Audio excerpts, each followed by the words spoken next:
дорогие друзья! Рад приветствовать вас на моем канале Food Court.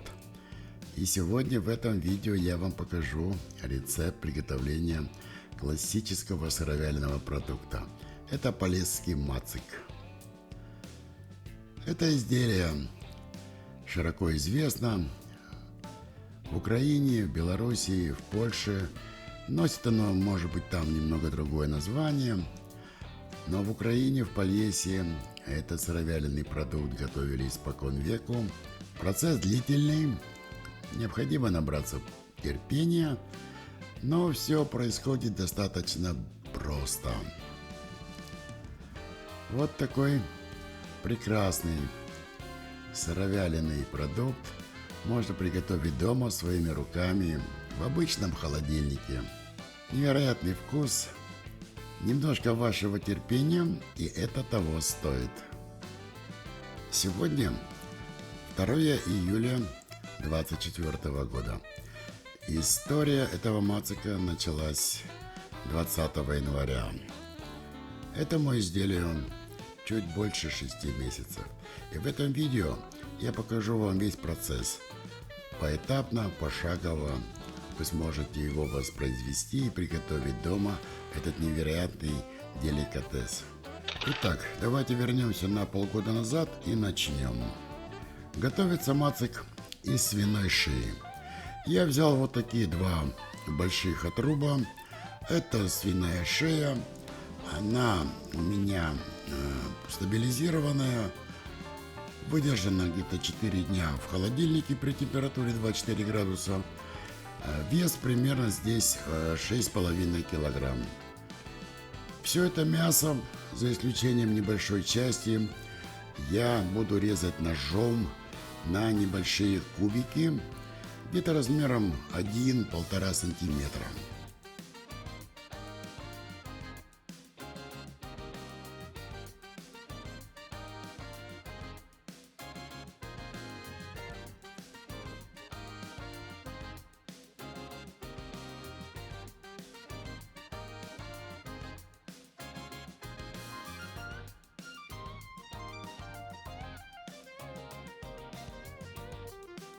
Вот такой объем мяса у меня получился, перерезанный ножом.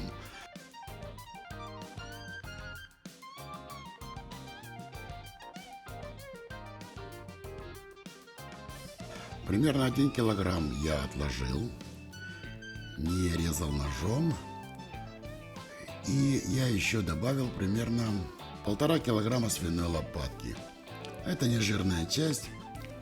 И вот это мясо я пропущу на подрезной решетке для того, чтобы при вымешивании фарша получить хорошую связку. Вот он такой подрезной решетки. Я сейчас перекручу. Где-то примерно у меня килограмм свиной шеи я оставил. И у меня примерно 1,5 килограмма лопатки. В итоге у меня получится 8 килограмм фаршемассы.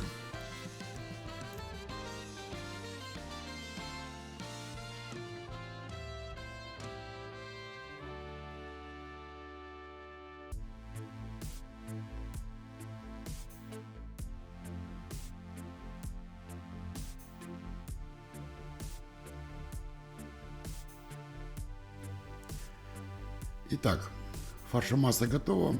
Теперь мне необходимо смешать фракции, и я буду вносить соль и специи.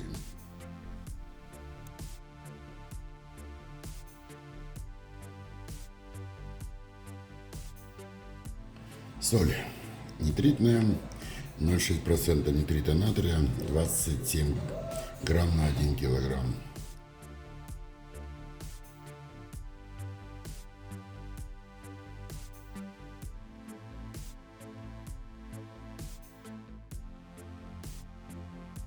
Здесь кристаллют 5 грамм на килограмм стартовой культуры CS300, 0,25 грамм на килограмм.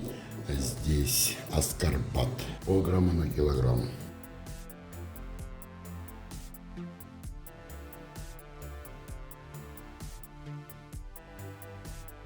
Здесь у нас специи. Значит, здесь перец черный дробленый 2 грамма на килограмм. Здесь у нас чеснок сушеный 1,5 грамма на килограмм. И лавровый лист 1,5 грамма на килограмм. Для этого изделия я не использую предварительный посол мяса. Мясо у меня охлаждено было в холодильнике до температуры где-то 4-6 градусов. И посолочную смесь специй я одновременно вношу и равномерно распределяю, вымешиваю фаршем массу. Полностью вымешивать фарш я буду частями в обычном домашнем тестомесе планетарной насадкой. Таким образом, я хочу получить такую текстуру, хорошо вымешанную, с волокнами, белковыми нитями, чтобы получить хорошую связку структуры мацика.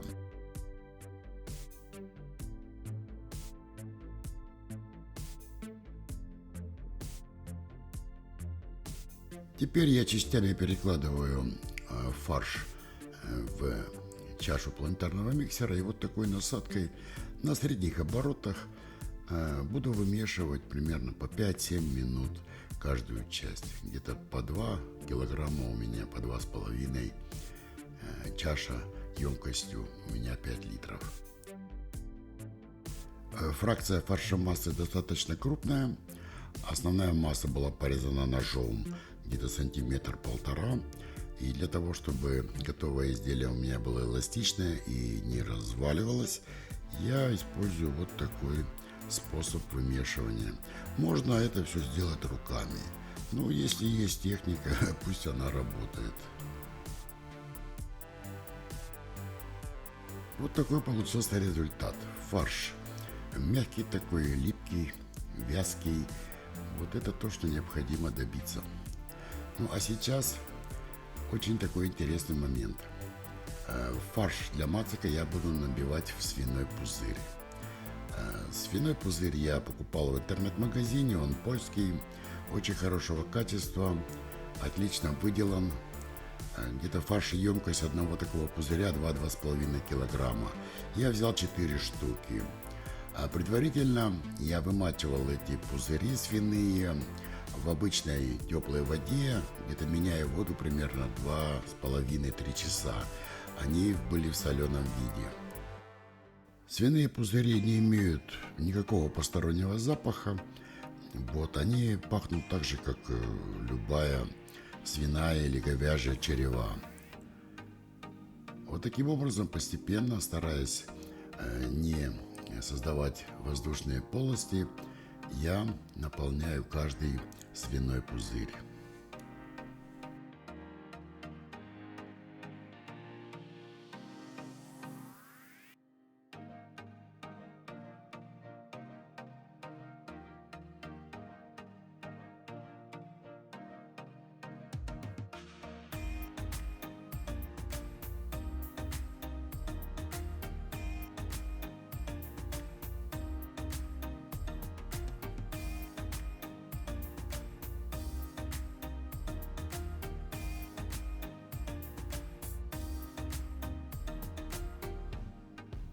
Если у вас нет колбасного шприца, вы можете набивать свиные пузыри, используя обычную мясорубку с колбасной насадкой.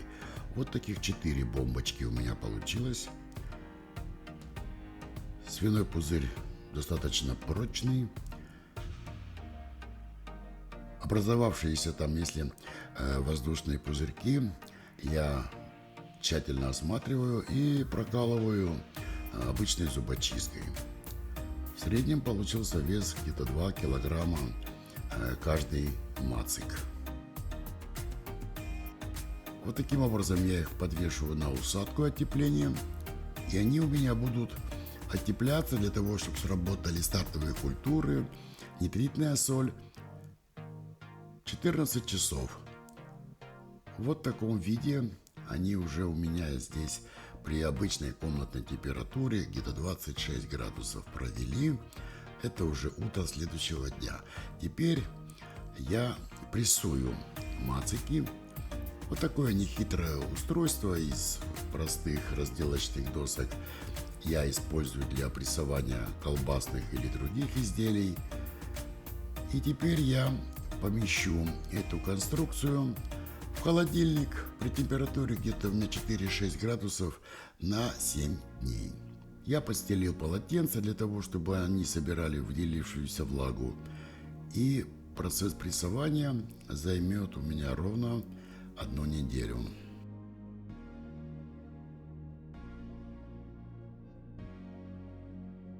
Итак, друзья, прошла ровно неделя, и я распаковываю Мацик. Сегодня 28 января.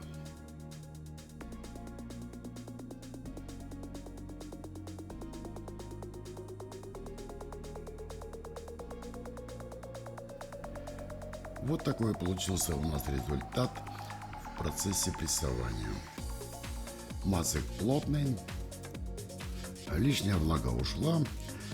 Теперь я его взвешиваю, запишу контрольный вес, дату и отправлю терять вес в холодильник, в обычный бытовой холодильник при температуре 6-8 градусов до потери веса 40-42%. Вот таким образом я упаковал Мацики в формовочную сетку. Через неделю я проведу санитарное копчение и буду раз в 20-30 дней контролировать вес, делать контрольное взвешивание и будем ожидать результат. Ну что, дорогие друзья, время для вас пролетело быстро, несколько секунд, а у меня прошло практически 100 дней. То есть с 28 января этот Мацик у меня терял вес, и на сегодня, 2 мая, потеря веса составила 42-43%. Есть серьезный закал, это чувствуется. Терял вес Мацик очень медленно, поскольку я старался поддерживать влажность. В холодильнике в обычном объем достаточно большой, и быстрая потеря веса могла привести к образованию пустот. За это время я провел 2 санитарных копчения. Коптил холодным дымом, обычной улиткой при температуре 26-28 градусов. Коптил где-то 5-6 часов. Мацик выглядит замечательно. Санитарное копчение было необходимо для того, чтобы предотвратить образование плесени. Теперь я помещу Мацик в вакуумную упаковку и отправлю его на стабилизацию в холодильник при температуре 6-8 градусов. И через пару месяцев я думаю, что влага перераспределится, закал уйдет и можно будет сделать первый контрольный разрез. Дело в том, что процесс потери веса проходил в обычном холодильнике при температуре 8 градусов, хотя реальная температура должна быть стандартная, где-то 10-12. И влажность у меня в холодильнике обычная 65-60%, хотя нужна стандартная влажность 80-75%. Для поддержания влажности я использовал обычный контейнер с солью, в которую заливал воду. Вот в таком виде я упаковал Мацик в вакуум, и теперь он отправится минимум на 2 месяца в холодильник для того, чтобы влага распределилась, ушел закал, и тогда мы начнем смотреть готовый результат. И снова здравствуйте! Прошло еще 2 месяца, 60 дней, сегодня 2 июля. Мацик отлежал в холодильнике при температуре 6 градусов в вакуумной упаковке. Сейчас я буду его вскрывать, первый экземпляр, и посмотрим на предварительный результат. В итоге в общей сложности прошло чуть более 6 месяцев. Но это совсем другой результат. Он стал более мягким, закал явно ушел, прекрасный запах. И сейчас я сделаю первый разрез. Самый мой любимый, волнительный и ответственный момент. Этот момент я ждал целых 6 месяцев. Итак, между прочим, пока созревал этот мацик, я успел приготовить полностью мациковую колбасу. Видео рецепта этой колбаски есть на моем канале. Сейчас появится ссылочка, и вы можете ее при желании посмотреть. Ну что, друзья, вот посмотрите. Это того стоило. Невероятная красота. Пустоты совсем незначительные, чуть-чуть.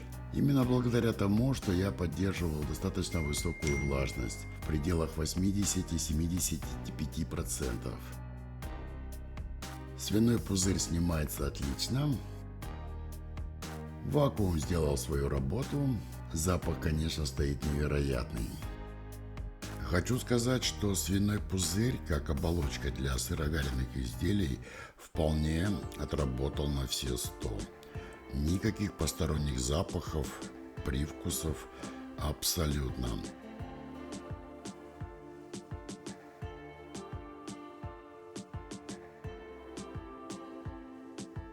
Вот такой красивый получился рисунок. Крупная фракция очень хорошо прорисовалась со свиным жиром.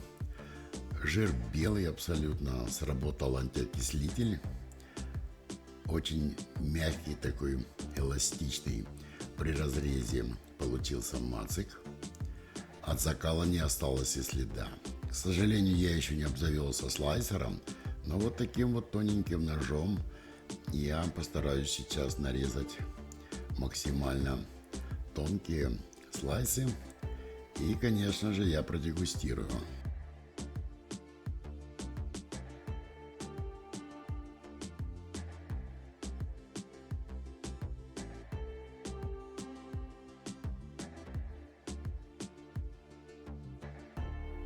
Так, прошло еще десяток минут.